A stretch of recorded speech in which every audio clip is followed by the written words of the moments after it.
কলা, আপেল, পেয়ারা 3 রকম ফল দেব। আর এই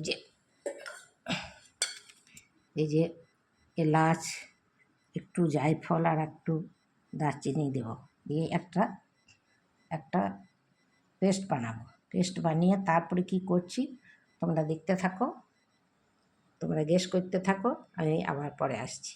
মিক্সারে দিলাম, এবার পেস্ট করছি। এই যে এই বাটিটার মাপে এই আটাটা দিলাম, আটা দিয়ে বানাবো জিনিসটা।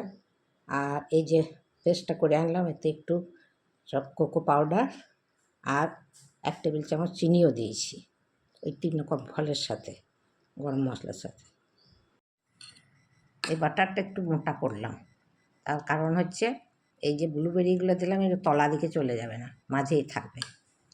তারপরে এবার একটু খাবার সোডা আর একটু বেকিং পাউডার দেবো, সেটা এখনো দিইনি, সেটা দেবো, দিয়ে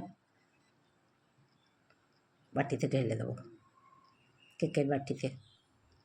এই দেখো বসিয়ে দিলাম, এবার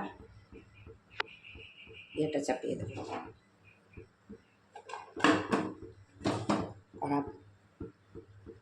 এটা চাপিয়ে দিলাম। এই যে এইটাতে একটা কাগজ, এখানটাতে একটা কাগজ গুঁজে দিয়েছি, এবার হতে থাকুক। কেক তৈরি, এই দেখো ফাইনাল লুক।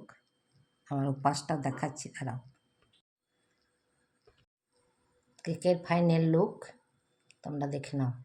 এবার এটা Gopu special cake, Gopu special Frooti cake.